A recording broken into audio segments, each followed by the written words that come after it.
Hi, Dennis Weiss. Welcome to Why Like Ike. We're in the Eisenhower Presidential Library building today, which is also the museum for 2018 pretty much. Great temporary exhibit upstairs, went through it the other day. So we always have good things here. But we have a show for you today about Eisenhower and Korea.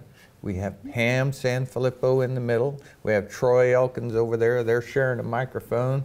And we have some stuff on the table that I get to put my white glove hands on in a little while. But Pam's going to start us off. Ike and Korea. Well, Ike's involvement started, the big involvement started with his campaign for president in the fall of 1952. And at a speech in Detroit, Michigan, he announced that if elected, he would go to Korea in an effort to try and resolve the Korean conflict. And resolving the Korean conflict, what conflict was being unresolved at that time? Well, the war had started in 1950, and Truman was trying to stop Soviet communist aggression in the South, and wasn't real successful. The war was dragging on. People were tired of war, tired of the lives lost, of course, and the money being spent. So, you know, as we're going to move forward from that point, but some background for the camera and people watching. They may not all be Ike and history fans that we are. So, you know, World War II, Eisenhower, we know about Eisenhower, World War II. This is the period of time of which the world changed from a hot war to a cooler than cold war. And this is the pivot point. This is one of the pivot points in the world, Korea. It's one of the fulcrums.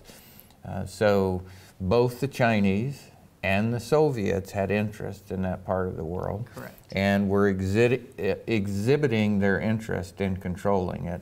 We had great concerns in this country, and in what became the NATO countries, we had great concern about that. And our efforts focused in Korea were aimed at being the wall between the free world and communism. Correct. Pretty straightforward. It's a lot more interesting than that if you have time to sit down and talk to experts like these guys, but that's the Dennis Weiss explanation of it. Well, but into that steps Eisenhower. Correct. Because he's running for president. He's no longer a general. He's been talked into running for political office, and much to Truman's regret, he runs as a Republican. Yes, and that kind of starts the break between the two. And Truman, of course, supports the Democratic candidate, Adlai Stevenson, and does some attacks on Eisenhower, which Ike takes personally, of course, and so then Ike kind of ramps up his campaign, and this speech in Detroit he kind of goes through some of that history that you've shared, and then says, okay, we need a new administration to change things, and he doesn't say, here's what I will do, other than I will go to Korea, but pretty much says a new administration, and then proceeds to say that it's, you know, if it's him, this is what he's going to do. So, you know, there are people watching, I know, and there are people sitting who have some connectivity to the Korean conflict. And I do, through Elizabeth, her father and uncle were in the Korean conflict, and there will be people with the same experience right there. So the Korean conflict's a little closer to today than World War II. We're going to have more people who have been involved. We're talking about a geopolitical Cold War, but Korea was a physically cold war. One of the coldest that U.S. forces had encountered, especially in the fall of 1950, November, when the Chinese forces did step in and start participating in the war, counterattacking and driving the United Nations forces south, encircling them at Chosin Reservoir and almost almost wiping out a whole army, and the Yeah. U.S. was able to fight their way back, but in sub-freezing conditions to the point where weapons weren't functioning, and if you got a hole in your sleeping bag, you were probably going to freeze to death that night. Do you remember the unit number that was at Chosin Reservoir? I don't. It's, I know the 1st Marine Division was there. Okay. That's That was a primary holder, right? yeah, that was one of them, and they, to the chagrin of the Army, once again they started pulling the press and everything.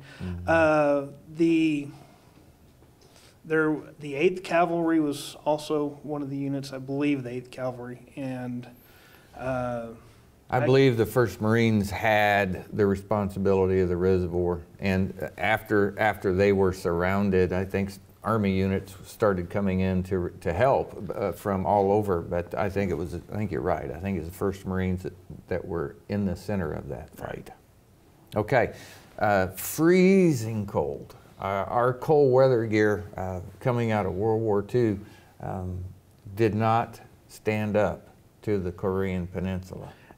No, it did not. It was not really, for the most part, the U.S. had not encountered a cold that bad before on such a level. And supply lines, and fast as the war is moving at this point in time, that they just couldn't keep up with getting the proper cold weather equipment up to them as well. So you and I might be content to sit here for 25 minutes and talk about the I's and the T's of the battle around Chosin Reservoir, but you've said something I want to say again to the camera. That is the focus point of when the Chinese moved south. The regular army from China moved south into Korea rapidly and encircled the 1st Marine Division. So geopolitically, that's when China entered the war in a big, big way. So we had American Army fighting North Koreans, and now fighting the Chinese. Well, and it wasn't just the American Army, it was the United Nations Army. The United States had, at the outset of the Korean conflict, gone to the United Nations and to the Security Council and pulled a vote which the Soviet Union abstained from, which allowed the United Nations to step in as the peacekeeping force and try to stop the North Korean aggression, is the way it was viewed at the start of the war.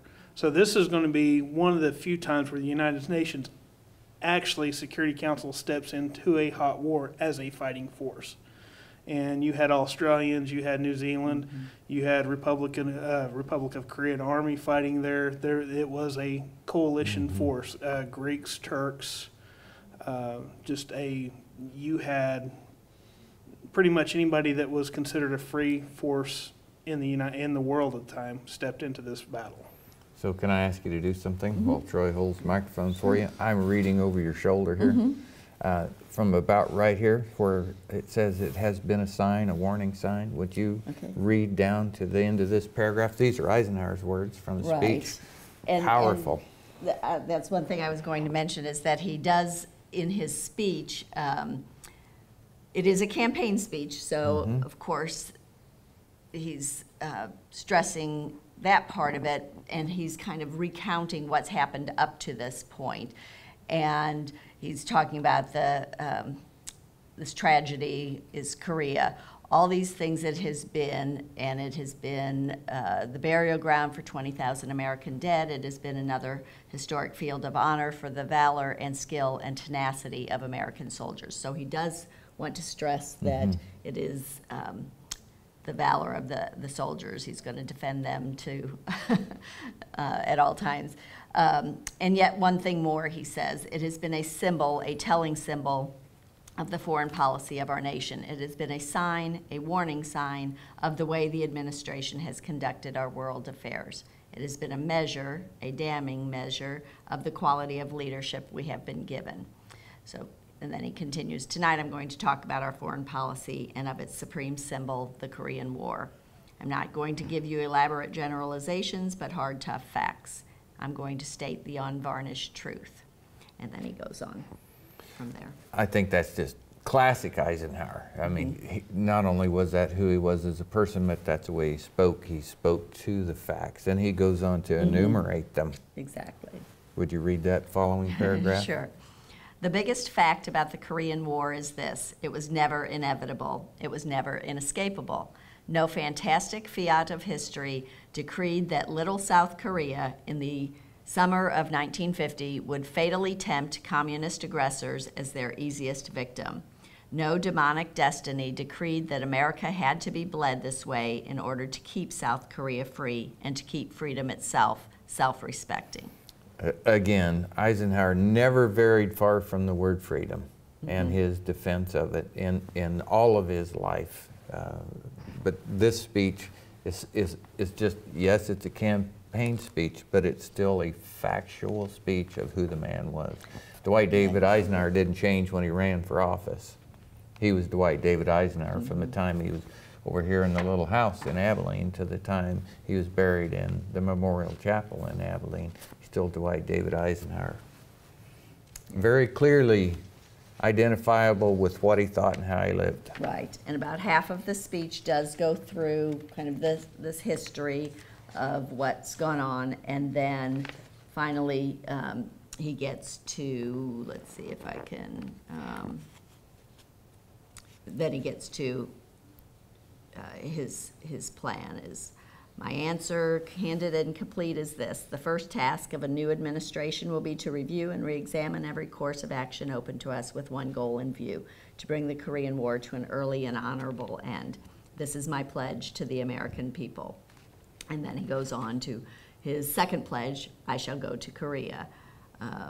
His third pledge is, we must carefully weigh all interrelated courses of action. We will, of course, constantly confer with associated free nations of Asia and with the cooperating members of the United Nations. So getting back to that cooperative effort. Thus, we could bring into a practical plan for world peace. That's his third pledge.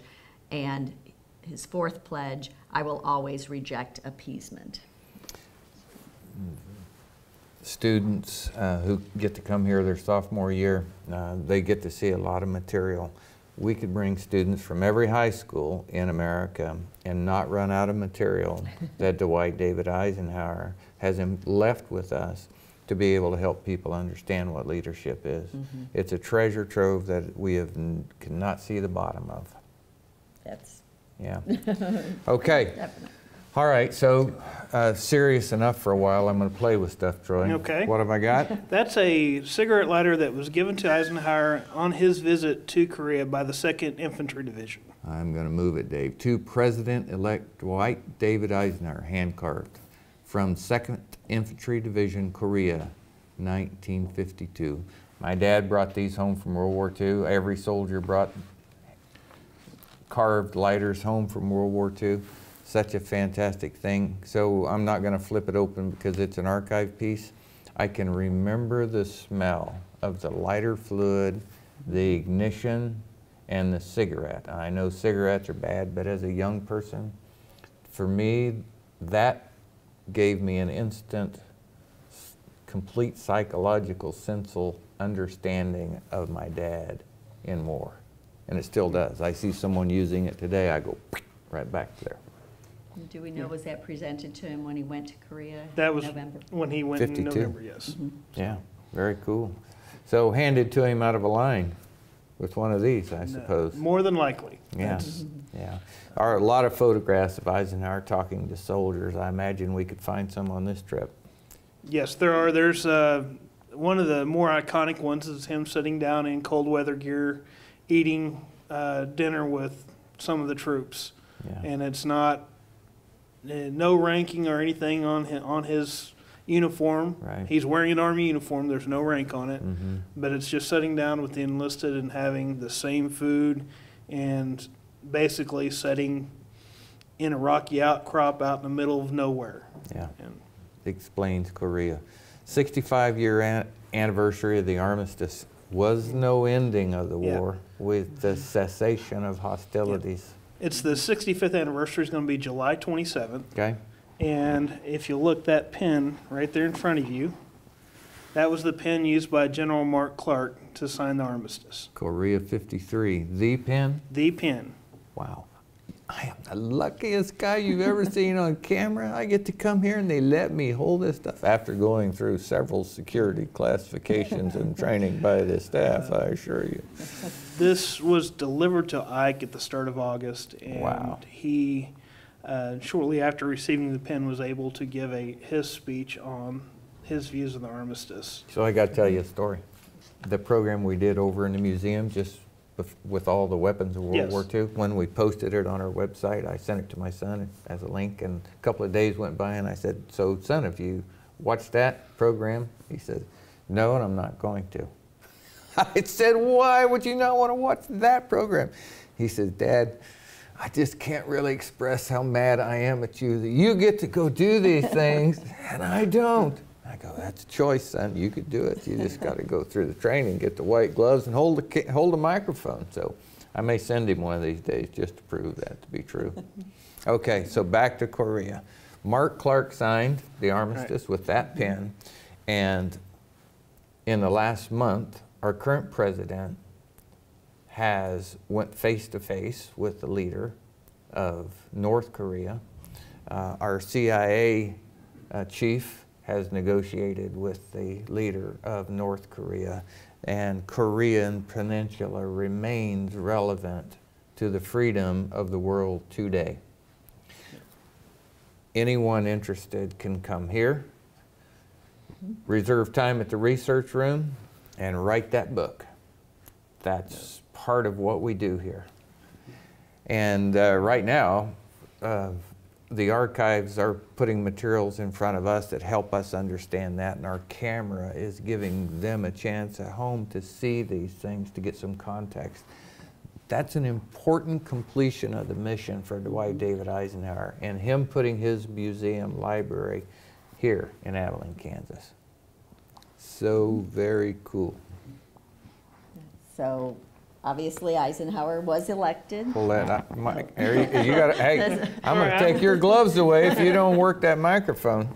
Eisenhower was elected in November of 1952, went Okay. on, and the end of the month went over and visited Korea for a few days, and pretty much came to the conclusion that we were not going to be able to take Korea, one battle at a time, and then proceeded to work toward the armistice. In the meantime, before that was accomplished in July of 1953, Stalin died, which historians- Before we change to such an important topic, Yes. I want to remind the viewer at home, they just heard you say he was elected in November. correct, He visited Korea in November. yes, 3 weeks after. Not much wasted time for Dwight David Eisenhower to complete his promise to the American people. I will go to Korea. Correct. Yep. All right, and obviously then inaugurated in January and began working toward that armistice.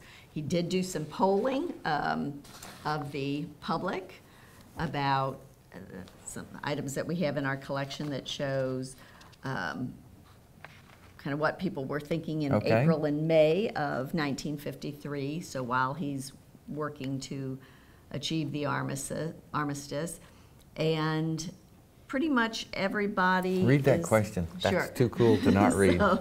So the first question was, do you think we will be able to reach a satisfactory agreement with the communists in the next month or so to stop the fighting in Korea? In April, about 34% said yes, they thought there would be an agreement fairly soon. In May, it went in half, 17% said yes. Yeah. 74% said no. Little did they know that Ike was working toward that goal. If the second question was, if we do get a truce in Korea along the present battle line, would it seem to you that we had generally succeeded or generally failed in our main purpose in going into Korea? 45% said generally succeeded. You just don't hear polling questions written like that today. No. That is a conversational writing of a question, just like if he was speaking to someone on the street. So I'm sure well, I'm not sure that Eisenhower wrote it or didn't write it, but these I are don't- questions from his administration. I just Correct. want to point out to the camera, the reason I had you read that, it's conversational. Those were still the times where we had government speaking to people, with people, not at people. Okay. So, let's see, 70 to 100% did testify that they had great confidence in President Eisenhower's handling of foreign affairs. So Yeah. that was not surprising for those of us who. It's always, I love to just come sit around here or anyplace else and talk to you guys about Ike and the Korean War. But coming here and doing this for a while, like Ike program means we have the luxury of you being the fact expert on what was done and what was said. We have the luxury of Troy bringing in the toys for to me to play with, and I have resisted the urge to ask for that beautiful broom handle over there, but he's going to hand it to me. Yeah. While I keep my finger in a very safe position here. Tell me about the artifact. We're down under 2 minutes, Troy. This is a Mauser C96, also known as a broom handle. It certainly is. is. A weapon most notably known for World War I use, and it was a gift given to President Eisenhower from the commanding general of the 20th Infantry Division for the Republic of Korea. And it was captured Oh, on the really? Battle of M1 Hill in Oh. July of 1953. We've So- had this artifact before. Yes, we have. Yeah. So when even towards the armistice being signed, the fighting, and there's actually records showing that the casualty rate increased in the last few weeks prior to the armistice being signed because they were trying to gain a little bit of land and solidify lines. This Battle of M1 Hill is in the Haeungu district, which is also known for the battle, the Punch Bowl battle, Battle of Heartbreak Ridge, and a few others. So it's was a very contested region.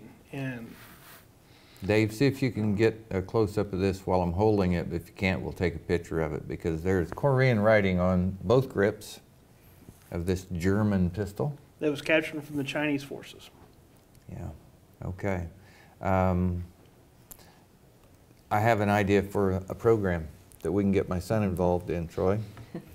The way that over-engineering lost the war for the Germans. We're holding an example of that.